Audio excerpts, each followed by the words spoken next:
Dr. Ott and Ms. Carter, we all know that youth ministers are extremely busy. Not only that, we know that the demographic and trend is really now, many are volunteers, many aren't even seminary trained. They're just doing it because they love their youth. And so when they sit down and try to plan a lesson on sexuality with adolescents, what should they know? Yeah. It's a great question. And just like we said earlier, it's not the talk, one talk. It's also not the lesson, one lesson. And I think that's one of the concerns that we have as we're thinking about what we want youth ministers to do. We don't want to point them to one lesson and say, use this. Drop this lesson in place of whatever you were doing before, or since you haven't been doing anything, do this now. We think that's problematic because it's still not very intentional. And so we really want youth ministers to first put a pause between their now desire to teach a lesson on sexuality and actually going out and teaching that lesson. And in that pause, to really think of the intention.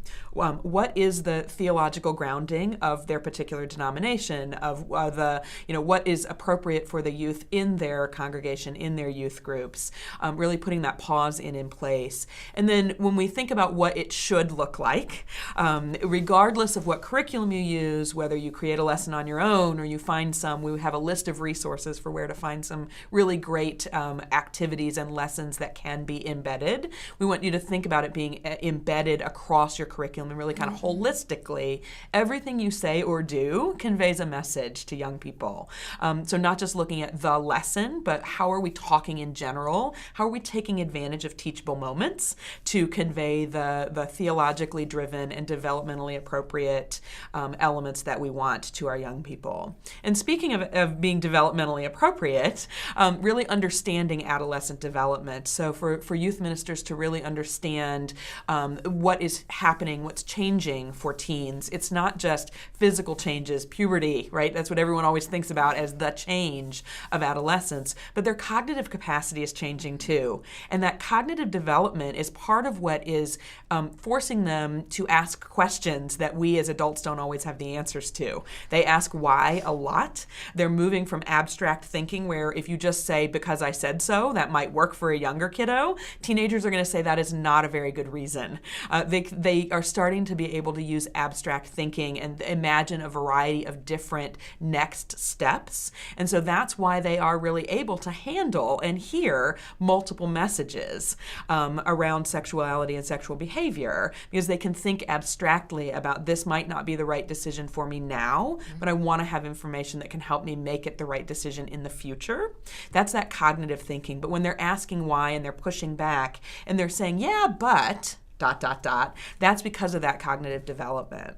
We already talked a little bit about the social domain of adolescent development, but that is where they are learning how to be in relationship with themselves, with their friends. Peers are hugely important to teenagers because they're figuring out who they are and who they are, not just in their personal identity search, which is kind of the psychological domain of adolescent development. Who am I as a person often brings up some of those questions around, what is my orientation? What is my sexual orientation? What is my gender identity? Do I match what my body looks like? Do I feel like what my body looks like? Those questions are very developmentally appropriate, and we as youth leaders, as trusted adults, as parents, anyone who interacts with teens should be prepared to take that on, because that's really developmentally appropriate for them to ask and to be exploring that. And we want to make sure, again, that in our holistic education program, we've paid attention to all of those different elements.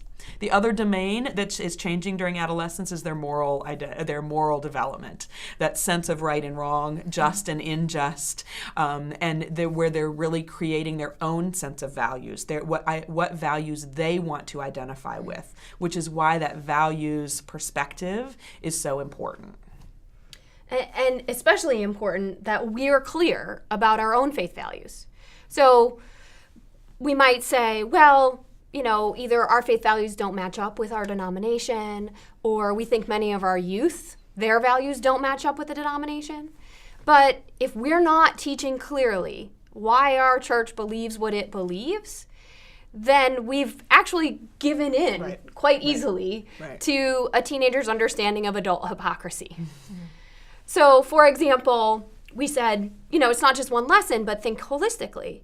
So if you do a whole lesson on God creating your body and your body as good and respecting your body and respecting God's gift, taking care of it, taking care of other people's bodies, respecting other people's bodies, and then you get ready for the mission trip and there's a laundry list of the clothing that is not acceptable because your body is shameful. Right? I mean, that's the way a teenager reads it, because that's all they got in their closet right now. So they read the list and they say, you said my body was good, and now I can't wear this. They get that there's a disconnect there, right? And you might be going on a mission trip where they already handed you, they said you can't come if you're dressed like this. So then have a conversation about it. Right. What does it mean to say our bodies are good, but there's also a really respectful way to live in our bodies in the world with many different people who have different understandings of what showing our bodies or not showing our bodies means. And that can even be an interfaith conversation. So there's ways in which we often want to present a very positive understanding of sexuality and theology, but then we do things, or policy-wise, we might say, we accept all people, regardless of their orientation or gender identity, but every time we have a lock-in, we separate everyone based on their gender identity, with very little understanding or reflection on sexual orientation with regard to that, right? Teenagers are waiting for moments where they can call us on those things. Right. And they will. So make those are the teachable moments that Lorien's talking about. And that builds in ways to address adolescent development and changes, to model how you talk out of your own theological voice about these issues, but also to explain and be clear why, either theologically or denominationally, you have these particular policies or teachings.